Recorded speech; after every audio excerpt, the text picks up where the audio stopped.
guys, I hope and I believe you all are doing great. This is Dr. Arya, your faculty and mentor. And guys, आज जो हम subject पढ़ने जा रहे हैं वो है बायोकेमिस्ट्री का. बायोकेमिस्ट्री के लिए मैंने तुम सभी से बोला था कि हम फर्स्ट एड से कवर करेंगे.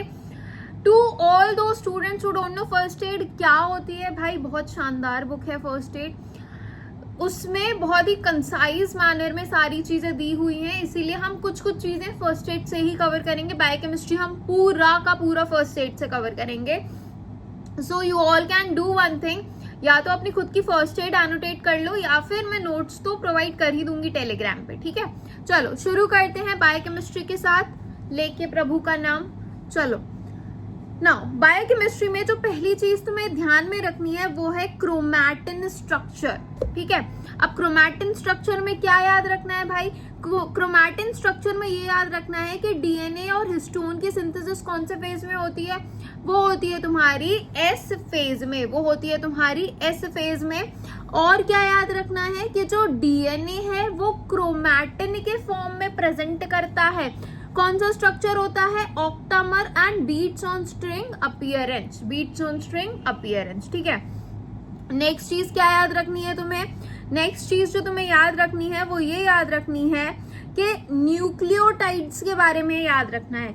न्यूक्लियोसाइड क्या होता है? तो साइड में क्या क्या होता है? बेस होता है और शुगर होती है. और न्यूक्लियोटाइड में क्या होता है? तो भाई टाइड में टी आ रहा है, फॉस्फेट में भी टी आ रहा है, तो न्यूक्लियोटाइड में क्या होता है? फॉस्फेट होता है. ठीक है, अब प्यूरीन की जो रिंग है वो दो होती हैं. टू रिंग्स होती हैं प्यूरीन में, ए जी ओ जी, लो जी सुनो जी.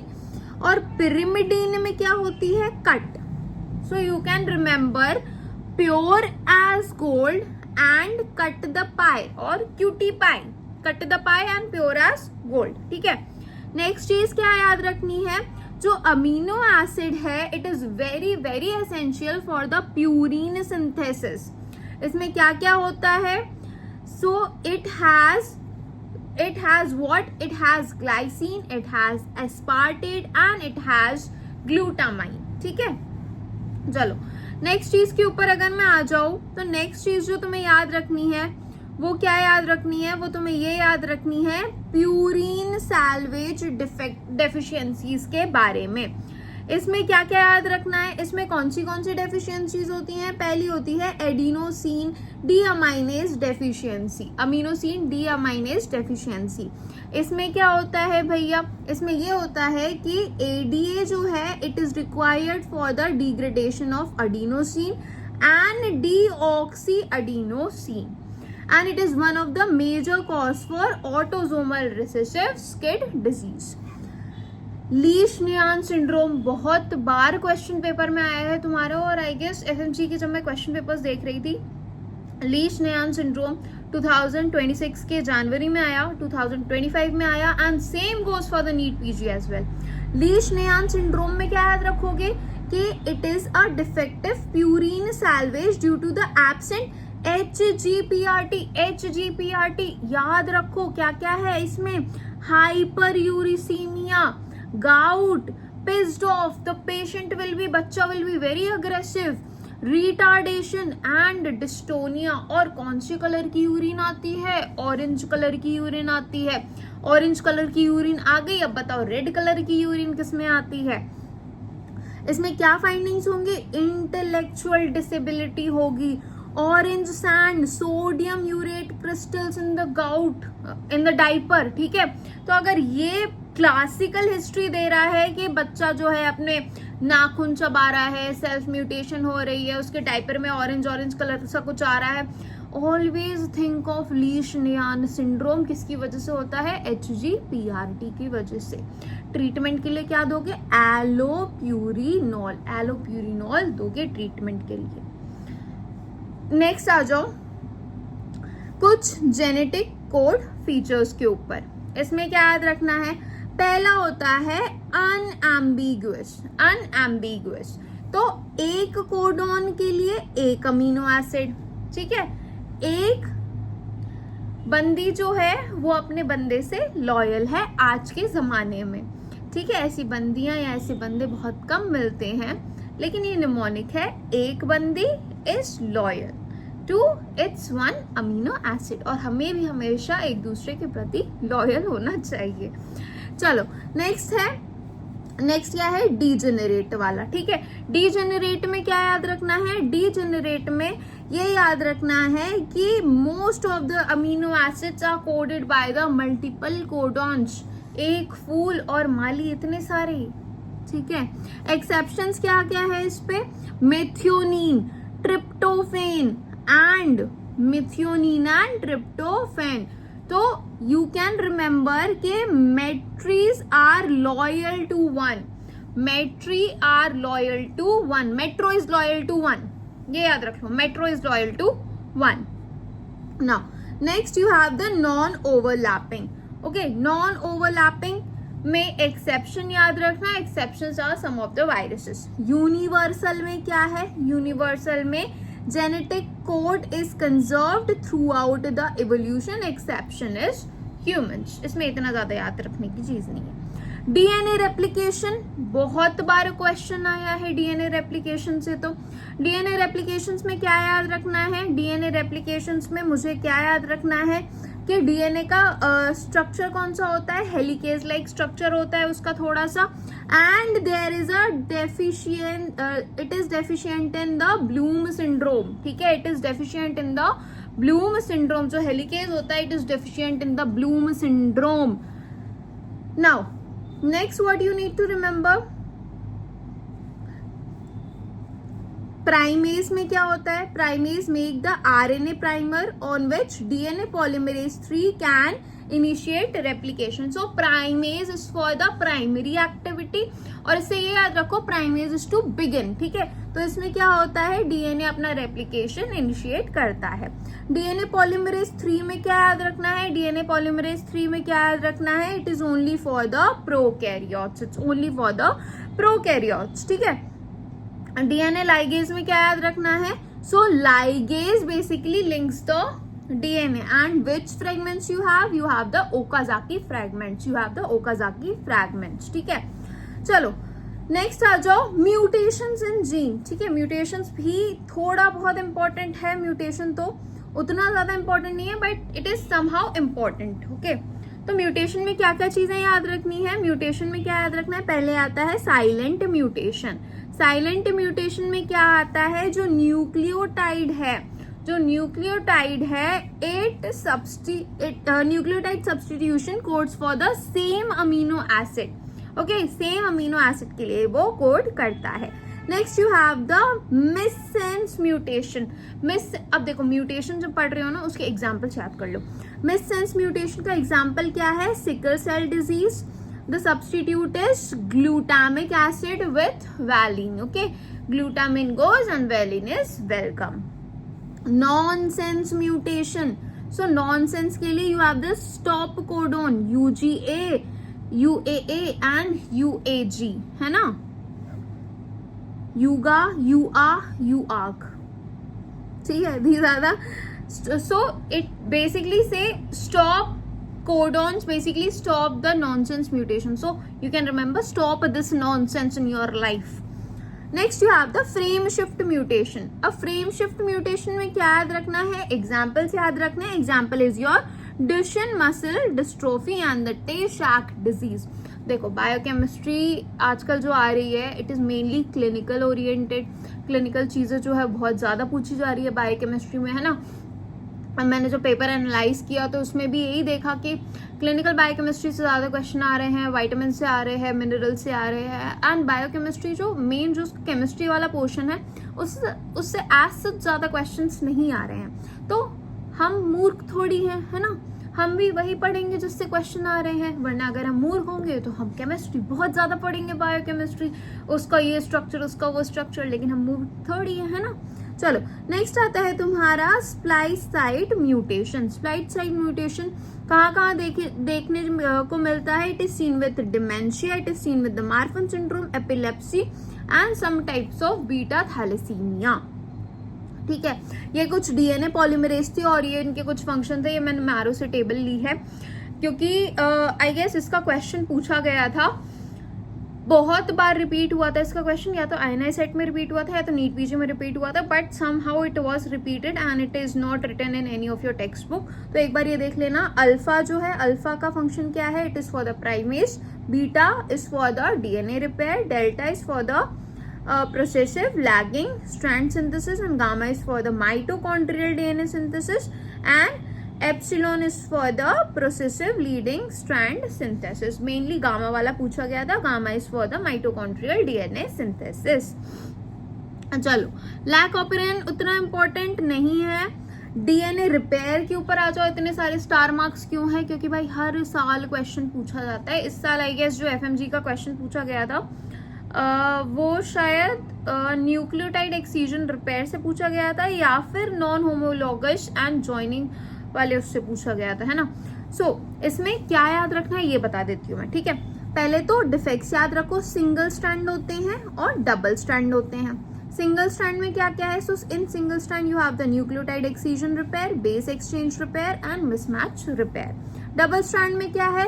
Non homologous end joining and homologous recombination. तो न्यूक्लियोटाइड एक्सीजन रिपेयर में क्या याद रखना है? सिर्फ दो चीजें याद रखनी है. कौन सी जो दो चीजें?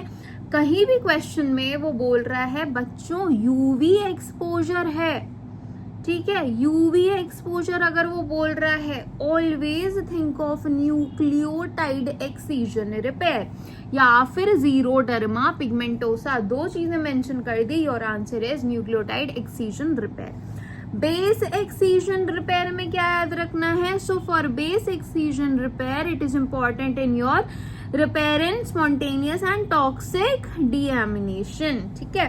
मिसमैच रिपेयर कहाँ होता है? So mismatch is seen with Lynch syndrome, HNPCC, hereditary non polyposis colorectal cancer. HNPCC, lynch syndrome, and it is seen with which DNA repair? It is seen with the mismatch repair. ठीक है, इतना याद हो गया. चलो next के ऊपर आ जाओ. डबल स्टैंडर्ड वाले पे. डबल स्टैंडर्ड में क्या है? Non homologous end joining. Non homologous end joining में क्या पूछा जाएगा? Mainly it is seen with ataxia telangiectasia, ataxia telangiectasia, and somehow it can also be seen with SCID. Okay. Homologous में क्या है? Homologous is mainly seen with BRCA1 mutation. BRCA1 किसमें होता है? ब्रेस्ट कैंसर में देखने को मिलता है, and it is also seen with the Fanconi anaemia. क्या क्या याद रख लिया? न्यूक्लियोटाइड एक्सीजन रिपेयर में UV exposure, xeroderma pigmentosa. Base excision repair में क्या याद रखना है? It is the spontaneous and toxic deamination. Mismatch में Lynch syndrome, it is associated with HNPCC. Non homologous end joining में ataxia telangiectasia, and homologous recombinant में BRCA1 mutation. Simple. अब question आएगा हम बता देंगे. चलो नेक्स्ट क्या है? Next, this was not at all important. उतना इम्पोर्टेंट देखो, जो इम्पोर्टेंट नहीं है ना अभी मैं नहीं पढ़ा रही हूँ तुम्हें. जो इम्पोर्टेंट है सिर्फ वही पढ़ लो, क्योंकि वही आते हैं, बार बार पूछे जाते हैं वही, है ना.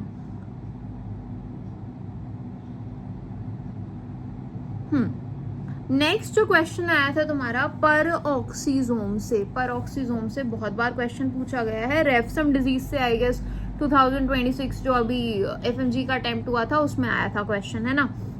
तो क्या याद रखना है? पर ऑक्सीजोम्स क्या होते हैं भाई? It is the membrane enclosed organelles which is involved in beta oxidation, alpha oxidation, catabolism and synthesis of cholesterol, bile acid and plasmalogens. Okay, so the first syndrome that you have over here is the Zellweger syndrome. Zellweger syndrome में क्या याद रखना है? Autosomal recessive है, and it is the disorder of peroxisome mutated by the PEX gene. ठीक है, सिर्फ इतना याद रख लो. Next you have the Refsum disease. Refsum disease में क्या याद रखना है? ऑटोसोमल रेसेसिव डिजीज है, and it is the disorder of alpha oxidation. इसमें क्या होता है बच्चों, जो मेन चीज तुम्हें याद रखनी है, there is a shortening of fourth toe. Fourth toe जो होती है उसकी शॉर्टनिंग हो जाती है. ट्रीटमेंट के लिए what you have to go for the treatment? For the treatment diet control करो एंड प्लाज्मा फेरेसिस करवाओ. Next you have the adrenoleukodystrophy. It is something related with your adrenal gland. White, leuko मतलब white, that's a white matter of the brain. ठीक है, कौन सा disorder है? Beta oxidation का. रेफसम कौन सा वाला था? अल्फा ऑक्सीडेशन का. जो चीजें इंपॉर्टेंट है वही पढ़ो, कीवर्ड्स बार बार पढ़ो. बार बार पढ़ने से क्या होगा? वो चीजें तुम्हें याद हो जाएंगी. ठीक है, चलो नेक्स्ट आ जाओ. नेक्स्ट क्या इंपॉर्टेंट है तुम्हारे लिए वो बता देती हूँ. कोलेजन्स. कोलेजन्स आर वेरी वेरी इंपॉर्टेंट क्योंकि वो कोलेजन के टाइप पूछता है. सो टाइप 1 से क्या याद रखना? बोन. बोन में क्या आ रहा है? ONE आ रहा है. ठीक है, बोन में ONE आ रहा है, मतलब it is collagen type 1. Cartilage. Cartilage, cartilages, collagen type 2. Type 3 में क्या आ रहा है? एलर-डेंसन सिंड्रोम. एलर-डेंसन सिंड्रोम, तो 3E को ऐसे लिखना. टाइप 4 में क्या आ रहा है? Basement membrane and lens. Basement membrane and lens, और उसमें कौन सा डिफेक्ट होता है? Alport syndrome. Defect in the Alport syndrome. चलो नेक्स्ट आ जाओ. नेक्स्ट क्या इंपॉर्टेंट है? Osteogenesis imperfecta. Osteogenesis imperfecta genetic bone disorders है and it is autosomal dominant. इसमें क्या देखने को मिलता है? ब्लू स्क्लेरा देखने को मिलती है. ठीक है, ब्लू स्क्लेरा यहाँ पर देखने को मिलती है. And patient can't bite. Bite का मतलब क्या होता है? बोन्स में मल्टीपल फ्रैक्चर होंगे. आई में ब्लू स्क्लेरा मिलेगी. टीथ में डेंटल इनपरफेक्शन होगा और ई से हियरिंग लॉस होगा पेशेंट को. मतलब मेनली बच्चे में होता है ये. And it is most commonly COL A1 and COL A2. COL A1 and COL A2. Ehlers Danlos syndrome. भाई देखो यहाँ पे स्किन जो है एकदम स्ट्रेची सी हो जाएगी. तो skin is hyper extensible, hyper mobile joints, easy bruising. Bruising क्या होती है? ब्रूजिंग ये होती है मैंने अपने आप को यहाँ पर ऐसे मारा, मुझे बहुत जोर से लग गई, उसके बाद क्या होगा? नीला नीला सा जो निशान हो जाएगा, that is called as the bruising. So hypermobility of the joints. Obviously इतनी इलास्टिक भाई स्किन है किसी की तो मोबाइल तो होगी ही वो, है ना. It is associated with type 5 collagen. Okay, vascular type होता है. There is a mutation in type 3 procollagen. सिर्फ इतनी चीजें याद रखो. नेक्स्ट आ जाओ मेनिकीज डिजीज. अब मेनिकीज डिजीज में ये याद रखना कि ऐसे बच्चे की थोड़ी फोटो दे दी जाएगी. अफ्रीकन थोड़ा सा बच्चा जो है उसके बाल जो है वो ऐसे छोड़े ऊपर उठे होंगे. So it is a X-linked recessive. There is impaired copper absorption. Kinky hair growth दिखेगी, रिटार्डेशन दिखेगा, हाइपोटोनिया दिखेगा and increase risk of cerebral aneurysm देखने को मिलेगा. ठीक है, अब देखो एक चीज जो तुम्हें याद रखनी है वो ये क्या पूछा जाता है? मैंकीज में क्या होता है? ATP7A वाली म्यूटेशन होती है. It is seen with Menkes. और विल्सन में क्या होता है? सो विल्सन. सन कौन होता है? सन होता है बेटा. सन कौन होता है? सन होता है बेटा. ठीक है, तो ATP7B is seen with Wilson. चलो नेक्स्ट के ऊपर आ जाओ. नेक्स्ट में क्या है? इलास्टिन वाले. So elastin is for the elasticity. Stretch relax, stretch relax, है ना. उन सारी चीजों के लिए होता है ये. Now broken down by elastase which is normally inhibited by the alpha 1 antitrypsin. ये बहुत बार पूछा जाता है कि elastin is inhibited by what? It is inhibited by the alpha 1 antitrypsin. Now next syndrome that you need to remember is the Marfan syndrome and it is very very commonly asked in your exam. बहुत बार पूछा गया है. Marfan syndrome में क्या याद रखना है? Autosomal dominant होता है. और क्या होता है? क्रोमोसोम 15. सो F आ रहा है, F और 15, क्रोमोसोम 15 का इन्वॉल्वमेंट होता है. और क्या होता है बच्चों? टॉल एक्सट्रीमिटीज होती है विथ पेक्टस कैरिनेटम. पेक्टस कैरिनेटम, ये जो ऐसे अंदर की तरफ थोड़ी चेस्ट जो है उसकी इंट्रो हो गई है ना, that is called as the pectus कैरिनेटम.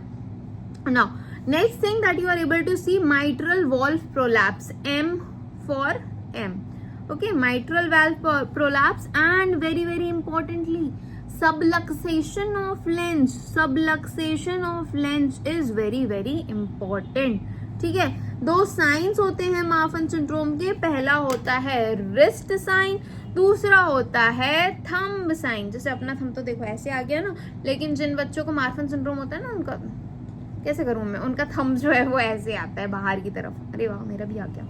चलो नेक्स्ट आ जाओ। नेक्स्ट क्या याद रखना है तुम्हें, ये पीसीआर पॉलीमरेज चेन रिएक्शन तो हम 12th क्लास से पढ़ते ही आ रहे हैं। डीनेचुरेशन, डीएनए हीट करेंगे 95 डिग्री पे। Annealing, the sample is cooled at 55 degree. elongation, the temperature is increased up to 72 degrees. Okay, now what next you need to remember, blotting procedure. blotting procedure में भी बस एक mnemonic याद रख लो। क्या था वो निमोनिक, साउथ का डोसा, नॉर्थ की रोटी, वेस्ट का पिज्जा। साउथ का डोसा, नॉर्थ की रोटी, वेस्ट का पिज्जा। साउथ का डोसा सदर्न ब्लॉट में डीएनए, नॉर्थ की रोटी आरएनए, वेस्ट का पिज्जा वेस्टर्न में प्रोटीन आ गया। बस इतना याद रख लो, ठीक है। चलो नेक्स्ट चीज जो तुम्हें याद रखनी है,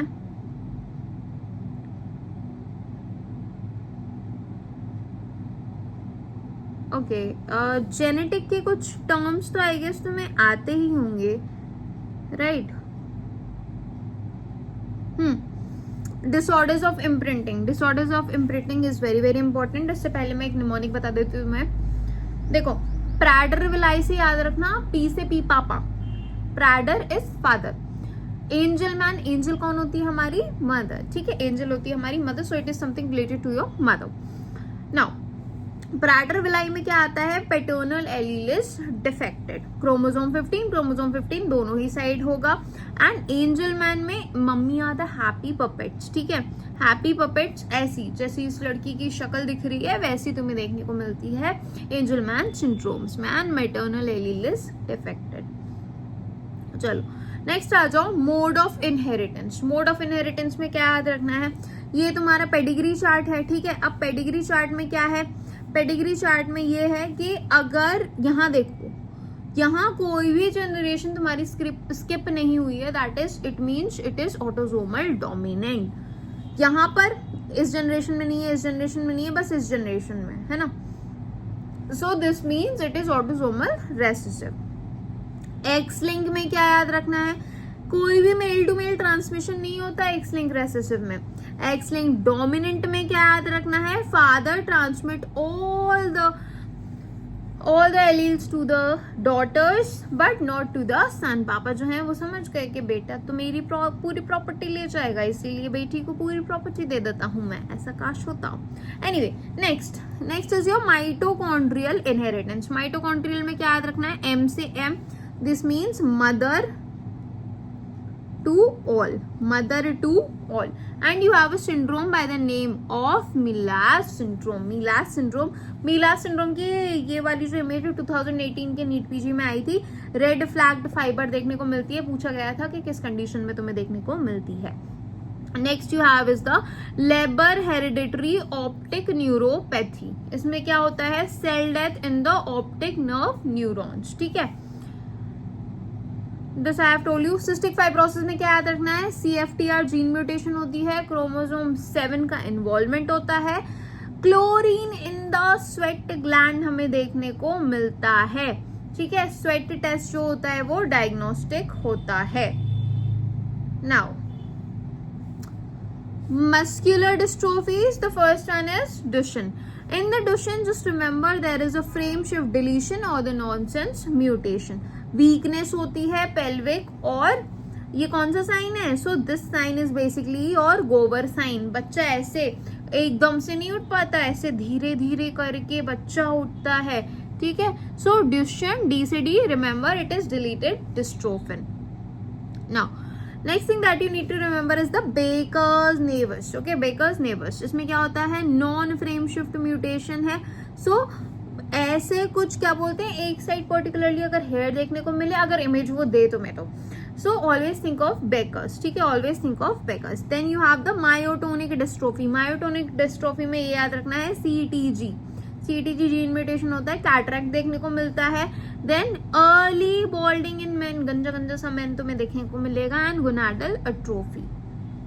now next you need to remember about what fragile X syndrome. Fragile X syndrome में कौन सा म्यूटेशन होता है?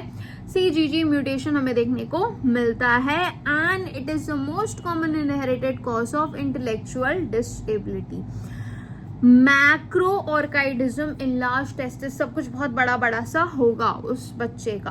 फेस बड़ा होगा, टेस्टिस बड़े होंगे, देन जॉ बड़ा होगा, ईयर्स जो है वो बड़े होंगे and there will be mitral valve prolapse. ठीक है, ये देखो ये रहा पर्टिकुलरली वो सेगमेंट जिसकी मैं तुम्हें बात कर रही थी, trinucleotide repeat expansion disease. First one you have Huntington disease. So remember hunting in a cage, CAG mutation होता है. ठीक है, मायोटोनिक CTG, T से T. ठीक है, फ्रजाइल एक्स, तो फ्रजाइल एक्स में क्या याद रखना है? CGG, chin, giant and gonads. Friedreich ataxia, तो फ्रेडरिक तुम्हारा एक फ्रेंड है जिसको तुमने बोला फ्रेडरिक गा. ठीक है, फ्रेडरिक गा. चलो, Down syndrome, trisomy 21, single power crease देखने को मिलती है and you have the 5 A's, that is advanced maternal age, atresia, atrioventricular defect, Alzheimer's and AML. So the drinking age is 21. Election कौन से साल में देते हो? 18 साल में इलेक्शन देने लगते हो. So Edward is 18. Next you have what you need to remember in Edward is the rocker bottom foot. ऐसे वो जो चेयर नहीं होती जो आगे पीछे होती रहती है, वैसे बच्चे के फुट हो जाते हैं. पटाऊ सिंड्रोम कौन सी एज में लड़का लड़की को पटाता है? That is the age of 13. अब तो और जल्दी होने लगा है ना. सो दिस इज व्हाट, ऐसे अगर कुछ छोटा छोटा देखें सर के ऊपर, दिस इज व्हाट क्यूटिस अप्लेजिया. चलो, next you have is the genetic disorders by the chromosome. This table is very very important and very very high yielding at the same time. ये टेबल तुम्हारे लिए बहुत important है. कौन से chromosomes हैं? Chromosome 3 is VHL. So remember VHL and RCC. कितने letters आ रहे हैं? 3. So chromosome number 3. Now autosomal dominant polycystic kidney disease A and achondroplasia. So how you write 4 is how you make a A. ठीक है, 4 लिखो और उसके नीचे एक ऐसी डंडी बना दो, that is A. Now cryogenitis 5, hemochromatosis, heme is hexa. William में क्या याद रखना है? LL आ रहा है, you can make it like 7. cystic fibrosis का F जो है, you can make it like 7. Friedreich ataxia and tuberous sclerosis is seen with, sclerosis को ऐसे 9 की तरह तुम लिख सकते हो. Then 11 is for what? 11 is remember it's for the Wilms tumour. कौन सी साल की उम्र में कौन सा लड़की किस एज में लड़का लड़की को पटाता है? 13 साल की उम्र में, that is the Patau syndrome. Election कब देते हो? 18 साल में. ड्रिंक कब करते हो? नहीं करना चाहिए, गंदी बात है, 21 साल की उम्र में. ठीक है. Now, next what you need to remember is, just remember what? Okay. Robertsonian translocation के क्रोमोसोम के पेयर्स कौन से हैं? So you have the chromosome pair number 21, 22, 13, 14 and 15. ठीक है. क्राइड्यूचैट सिंड्रोम में क्या याद रखना है? क्राइड्यूचैट में ये याद रखना है, एक बिल्ली रो रही है, cry of a cat. Chromosome number 5 is include high pitched crying और मियाओइंग. ठीक है, मियाओ तो मैं नहीं कर सकती. विलियम सिंड्रोम में क्या याद रखना है? There is a congenital microdeletion of chromosome number 7. Elfin faces हमें देखने को मिलती है. So think like an elf. जो कार्टून्स नहीं आते थे, अगर तुमने कार्टून देखे हो, अगर तुम कार्टून देखते हो तो ऐसे क्या बोलते हैं हम, एल्फ जैसे कुछ बने हुए होते थे कार्टून्स में, तो वो होते थे तुम्हारे एल्व्स, राइट. चलो, विटामिन्स आई गेस बहुत ही बड़ा टॉपिक है. So vitamins we will cover in another class, है ना. ओके गाइस, बाकी बाद में कवर करेंगे. Okay, thank you so much for listening to me so patiently. Okay, तो अगर कोई भी डाउट हो you can please ask me and trust me guys, एक बार फर्स्ट एड से अच्छे से खुद से भी पढ़ के देखना. फर्स्ट एड बहुत अच्छी बुक है.